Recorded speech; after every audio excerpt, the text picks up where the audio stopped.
Hello, welcome to everyone. लक्ष्य दी target coaching. आज हम बात करने वाले हैं चैप्टर 2 की।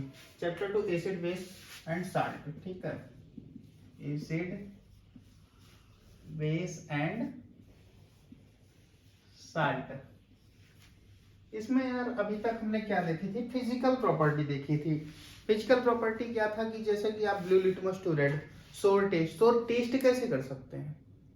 सोर टेस्ट, बिटर टेस्ट, बेस में देखा हमने बिटर टेस्ट, एसिड में देखा सोर टेस्ट। तो सोर टेस्ट कैसे कर सकते हैं? टेस्ट करके ही उसको देखते हैं ना। और ब्लू लिटमस टू रेड कैसे कर सकते हैं? उसको कोई लिटमस पेपर लाते हैं और एसिड के कांटेक्ट में जब हम लाते हैं, कोई लिटमस पेपर है, ठीक है।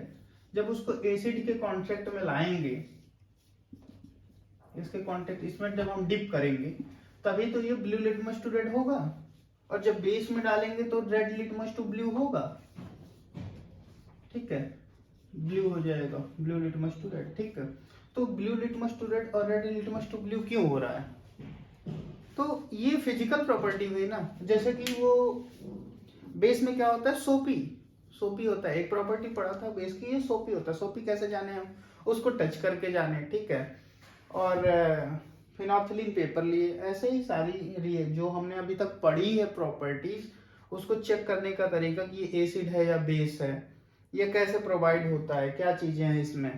ठीक है, अब हम ये भी देखेंगे साथ साथ। एक तो केमिकल प्रॉपर्टी, अभी तक हमने फिजिकल प्रॉपर्टी भी पढ़ी थी, इसमें लेके स्मेल से देखी, टच करके देखा, ये सब फिजिकल प्रॉपर्टी। अब हम देखते हैं, देखो एसिड और बेस, कोई भी चीज ऐसी ऐसी होती है जो कि जैसे एसिड होते हैं, ये क्रोसिव इन नेचर होते हैं। क्रोसिव मतलब जैसे कि कहीं भी पड़ते हैं ना, जल जाते हैं, जैसे बर्न कर देते हैं। ठीक है, तो क्रोसिव इन नेचर का क्या? सारे एसिड को, सारे बेस को हम फिजिकली नहीं देख सकते। ठीक है, तो फिजिकली, क्योंकि ये harmful of our body, some acid और some base harmful of our body because it is corrosive in nature. Acid जो होता है क्रोसिव इन नेचर होता है। ठीक है, और ऐसे ही काफी बेस होते हैं, हाईली होते हैं बेस। और एसिड और बेस जानते ही आप। और एक तरीका उसमें थोड़ा सा मिस हो गया था फिजिकल प्रॉपर्टी में, हल्का सा एक मिनट में देख लेते हैं हम लोग। कि एक और देख सकते हो पीएच वैल्यू से। खैर पीएच वैल्यू आपको डिटेल में आगे पढ़ाई जाएगी, छोड़ो। फिजिकल पीएच वैल्यू पढ़ाई जाएगी तो उसमें थोड़ा सा बचेगा एक टॉपिक का। ठीक है, तो आइए हम पढ़ते हैं केमिकल प्रॉपर्टी। केमिकल प्रॉपर्टी कैसे देखते हैं? केमिकल प्रॉपर्टी में सबसे पहले हम जानेंगे अपने, एक तो यार इसमें जो भी एग्जाम्पल लिए जाएंगे, एकदम समझ लीजिए एनसीईआरटी का एग्जाम्पल हम लोग उठाते हैं। और NCERT example exam point of view से बहुत ही मोस्ट इंपॉर्टेंट होते हैं, इसलिए एनसीईआरटी के एग्जाम्पल सबसे ज्यादा कवर करना। ठीक है, और ये एक बात ये भी बता दूं आपको कि जो भी, जैसे कि केमिस्ट्री में फिजिक्स हुई और ये बायोलॉजी हुई, तो जो बायोलॉजी वाला पार्ट है, ठीक है, फिजिक्स में तीन, साइंस में तीन पार्ट होंगे। ठीक है, तो जो बायोलॉजी वाला पार्ट होता है वो डिक्टो ही एकदम, अगर आप एनसीईआरटी अच्छे से पढ़ोगे, एक वन शॉट में पढ़ाऊंगा आपको, आराम से आप कर ले जाएंगे। बायोलॉजी तो सेम कॉपी ही आती है, और इसमें जितना एडिशनल होना चाहिए, जितना आना चाहिए, उतना हम लोग एडिशनल डाल देते हैं। एडिशनल पढ़ने की कोई जरूरत है, इतना पढ़ लेते हैं, इनफ हो जाता है। ठीक है, कोई भी चीजें छूटती नहीं, हम लोग हर चीजें कवर करते हैं। अगर ऐसा लगे कोई चीजें छूटे, आप कमेंट बॉक्स में जरूर बता सकते हैं, ये आपका अधिकार है बताना। तो आइए हम केमिकल प्रॉपर्टी पे चर्चा करते हैं। एसिड और बेस, रिएक्शन विथ एसिड और बेस विथ मेटल का जब हम एसिड और बेस के साथ रिएक्शन कराते हैं तो क्या होता है, एनसीईआरटी में लिया गया है। तो एक टॉपिक है ये। तो एसिड और बेस का जब हम रिएक्शन कराते हैं तो क्या आता है हमारे पास? एसिड और बेस रिएक्ट विथ मेटल। ठीक है, रिएक्ट विथ मेटल, तो ये आता है साल्ट प्लस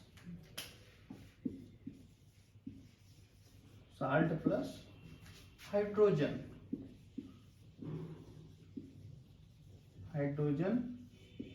गैस। ठीक है, ये कीवर्ड की पॉइंट है। अगर ये चीजें आप समझ जाओगे तो आपको रिएक्शन करने में कोई भी प्रॉब्लम नहीं होगी। जैसे एसिड का हम रिएक्शन लेते हैं, एसिड जैसे एसिड का चाहे मेटल के साथ रिएक्शन कराएं, चाहे बेस का मेटल के साथ रिएक्शन कराएं, क्या प्रोवाइड होगा हमको? एसिड का चाहे एसिड मेटल के साथ रिएक्शन कराएं या बेस का, हमको एक साल्ट मिलेगा और हाइड्रोजन गैस निकलती हुई पता चलेगी। ठीक है,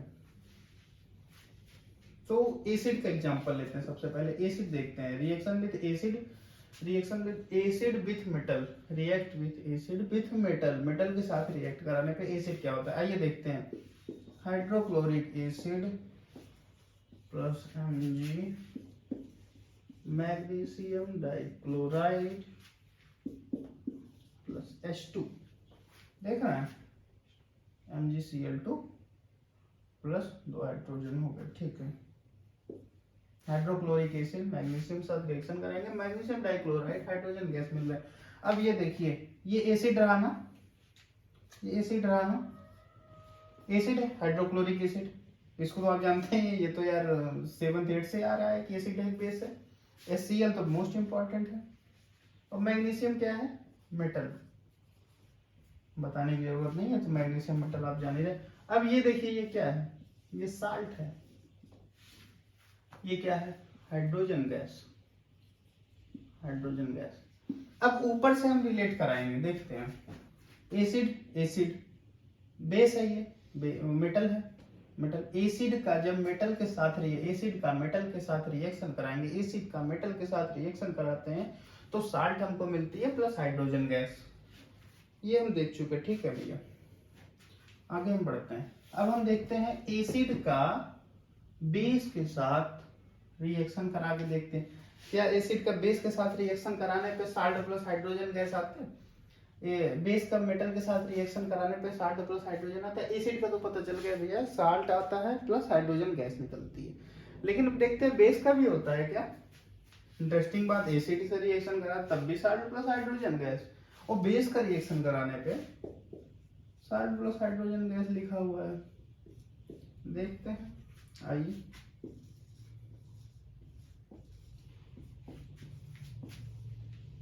NaOH बताया था ना, OH मतलब बेस होते हैं, और H प्लस आयन छोड़ने वाले एसिड का एसिडिक कैरेक्टर फॉलो करते हैं, OH माइनस देने वाले बेसिक कैरेक्टर फॉलो करते हैं।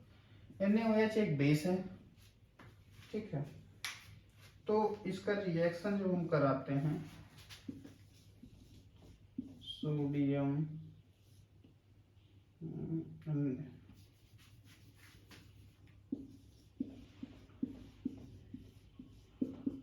प्लस H2, ठीक है। सोडियम हाइड्रोक्साइड प्लस जिंक से रिएक्शन कराते हैं तो जिंकेट का फॉर्मेशन होता है ना, sodium zincate.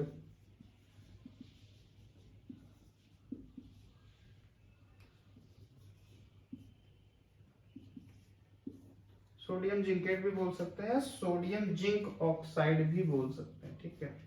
Sodium zinc oxide बोल सकते हैं। ये हाइड्रोजन गैस है, ठीक है, जिसको आप सब जानते होंगे, हाइड्रोजन गैस।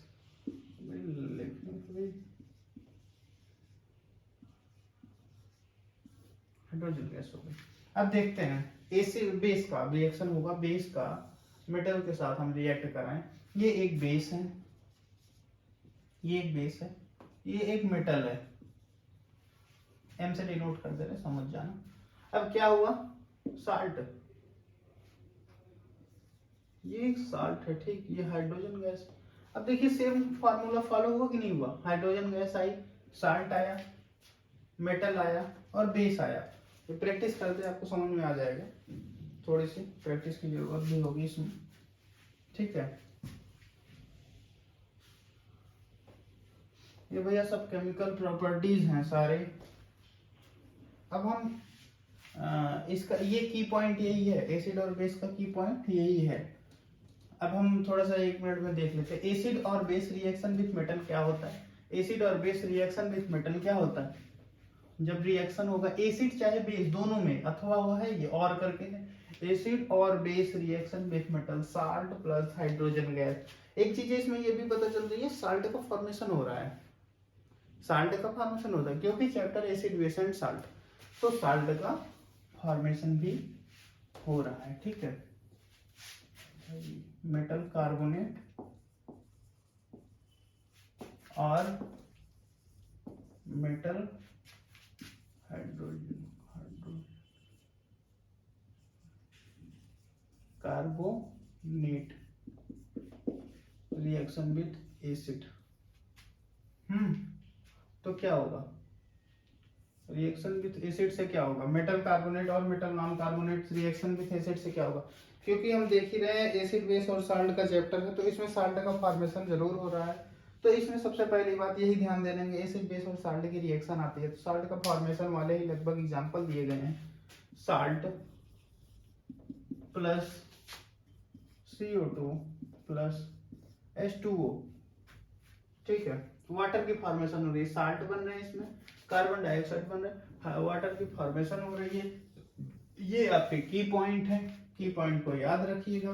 अब एक एग्जांपल के साथ लेके करते हैं। हाँ देखते हैं, फिर एसिड के साथ रिएक्शन कराएंगे और बेस के साथ, ठीक है। पहले एसिड के साथ देखते हैं, रिएक्शन कराते हैं। थोड़ा सा कंफ्यूजन होती है बेस के साथ रिएक्शन कराने पे, आज वो दूर हो जाएंगी।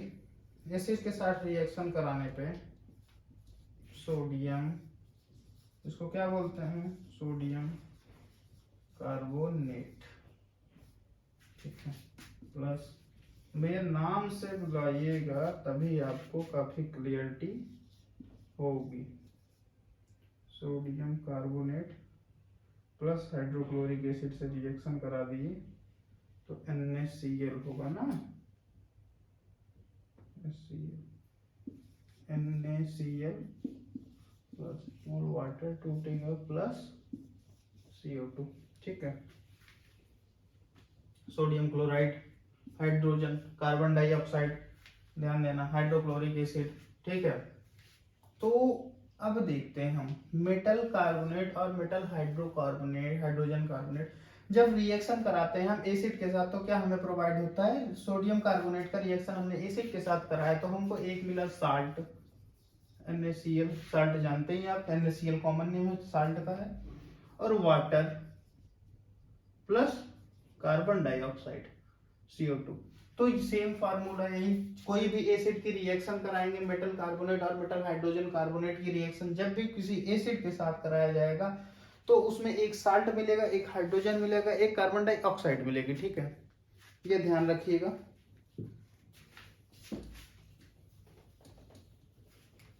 फिर होता है इसका बेस के साथ रिएक्शन, बेस के साथ रिएक्शन इसका नहीं होता है, ठीक है।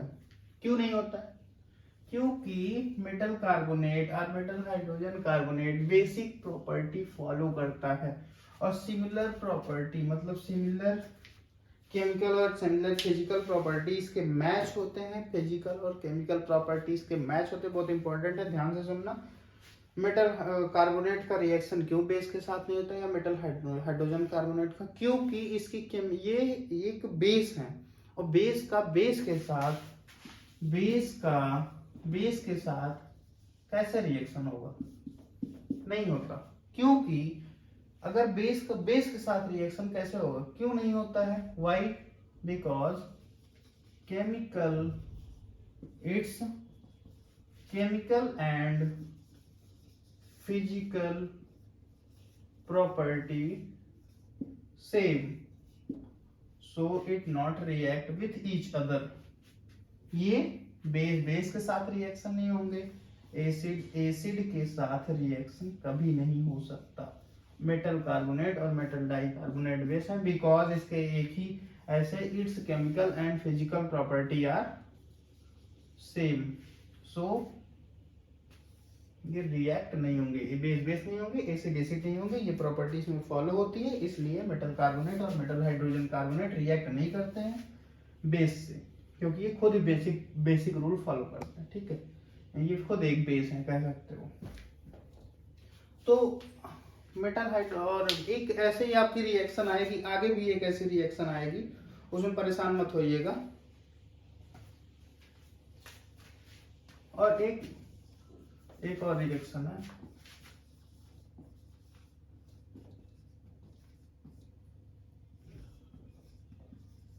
मेटल ऑक्साइड, एसिड और बेस के साथ रिएक्शन कराते हैं तो क्या बनता है, साल्ट प्लस 2।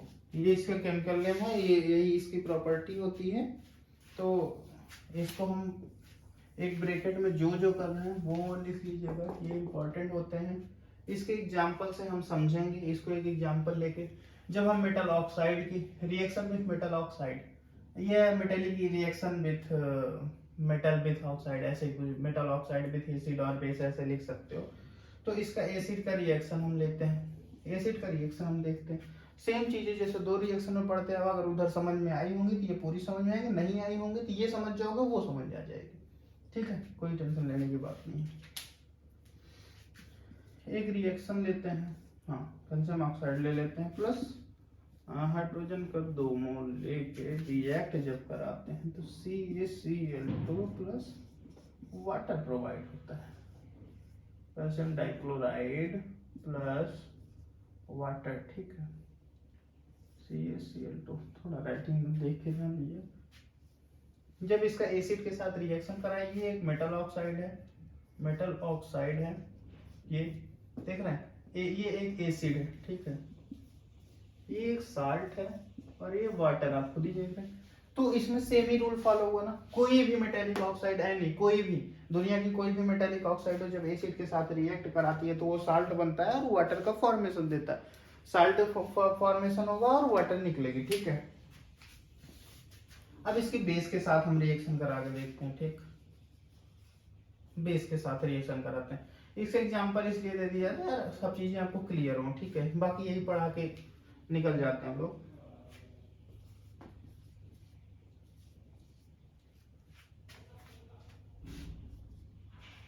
एक बेस ले लेते हैं। ठीक है, NaOH, ये एक मेटल ऑक्साइड है। इसका जब बेस के साथ रिएक्शन कराएंगे NaAlO2 प्लस। ठीक है, सेम एग्जांपल अगर कोई भी पूछेगा मेटल ऑक्साइड, जैसे कि पेपर में आ जाते हैं, metal oxide react with base में क्या फॉर्मेशन होता है, तो आप ऐसे लिख सकते हैं कि साल्ट का फॉर्मेशन होता है, वाटर निकलता है। ठीक है, और उसके बाद एक एग्जांपल दे सकते हैं ऐसे। ठीक है, बाकी इसमें कुछ है नहीं है, सब सारे सिंपल चीज है।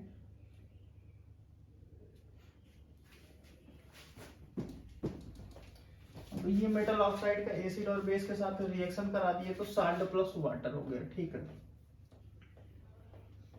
इसका बस यही मेनली जो बॉक्स में लिखाया जा रहा है वही याद करने की जरूरत है, वो ध्यान में रखिएगा। बाकी रिएक्शन तो यार कोई से भी कर देंगे, सारे रिएक्शन सही होंगे। सही होने का मतलब है कि जो उसमें होंगे। तो अब हम देखेंगे, मेरा मार्कर कहाँ गया। अब हम एक ये भी देखेंगे। अब सेम चीजें जो आपको पढ़ाई गई है, reaction with non metal with base. ठीक है, reaction with non metal with base, क्योंकि नॉन मेटल का रिएक्शन एसिड के साथ नहीं हो सकता। जैसे मेटल, जैसे कि एसिड के साथ इसलिए रिएक्शन नहीं हो सकता नॉन मेटल का कि नॉन मेटल जो होते हैं वो एसिडिक कैरेक्टर फॉलो करते हैं। ठीक है, एसिडिक कैरेक्टर, इसकी एसिडिक प्रॉपर्टी होती है, इसकी केमिकल प्रॉपर्टी और फिजिकल प्रॉपर्टी देखेंगे तो ये इसकी केमिकल और फिजिकल प्रॉपर्टी क्या होगी, एसिडिक। और थोड़ी देर पहले हमने बताया था कि एसिड का एसिड के साथ रिएक्शन नहीं होता। जैसा कि मेटल कार्बोनेट और मेटल हाइड्रोजन कार्बोनेट में हमने क्या देखा, उसमें बेसिक प्रॉपर्टी वो फॉलो कर रहा था, मेटल कार्बोनेट और मेटल हाइड्रोजन कार्बोनेट। तो बेसिक प्रॉपर्टी फॉलो करने पर उसको जो है बेसिक प्रॉपर्टी फॉलो किया, इसलिए उसका रिएक्शन नहीं हुआ। अब ये एक एसिडिक इन नेचर है, नॉन मेटल जो होते हैं एसिडिक इन नेचर होते हैं, मतलब एसिडिक होते हैं ये। अब इसको हम ऐसे बेस तो कर नहीं सकते यार, तो एसिडिक जब है, ठीक है, तो ये एसिड के साथ रिएक्शन नहीं, क्या कहना चाह रहे हैं देख रहे हैं, इसकी जो केमिकल और फिजिकल प्रॉपर्टी है ये एसिड के साथ रिएक्शन नहीं करती। कभी कभी क्वेश्चन आता है क्यों एसिड के साथ नॉन मेटल रिएक्ट नहीं करता, क्योंकि उसकी फिजिकल और केमिकल प्रॉपर्टी सेम होती है, और फिजिकल और केमिकल प्रॉपर्टी किसी भी चीज की सेम होगी कभी रिएक्शन नहीं करेगा, चाहे मेटल हो, चाहे बेस हो, चाहे एसिड हो, किसी चीज के ले लो, ठीक है। तो एसिड का एसिड के साथ रिएक्शन नहीं होगा। अब इसमें बेस के साथ रिएक्शन होता है, ठीक, बेस के साथ इसका रिएक्शन हो सकता है। और एक बात ये भी बता दें, नॉन मेटल का जो बेस होता है, बेस के साथ क्यों रिएक्शन हो जाता है। अब यार एक बात और ध्यान में हो सकती है कि बेस के साथ रिएक्शन क्यों होता है, एसिड के साथ रिएक्शन क्यों नहीं हो सकता। क्योंकि बेस के साथ रिएक्शन इसलिए हो सकता है क्योंकि इसकी फिजिकल और केमिकल प्रॉपर्टी डिसमैच जब भी करेंगी, जब भी फिजिकल और केमिकल प्रॉपर्टी सेम होगी किसी भी एलिमेंट का, वो रिएक्शन नहीं होता। जब भी फिजिकल और केमिकल प्रॉपर्टी डिफरेंट होंगी तभी रिएक्शन होगा, ठीक है। आज के लिए बस इतना ही, आगे और बताएंगे आपको। अब हमारे चैप्टर में क्या बचा हुआ है, एक पीएच वैल्यू का बचा हुआ है और बेकिंग सोडा बचा हुआ है। एक लेक्चर यार 15-20 मिनट के और होंगे लेक्चर, वो सारी चीज़ें एंड करा दी जाएगी एकदम पूरी तरीके से, ठीक है। So thank you.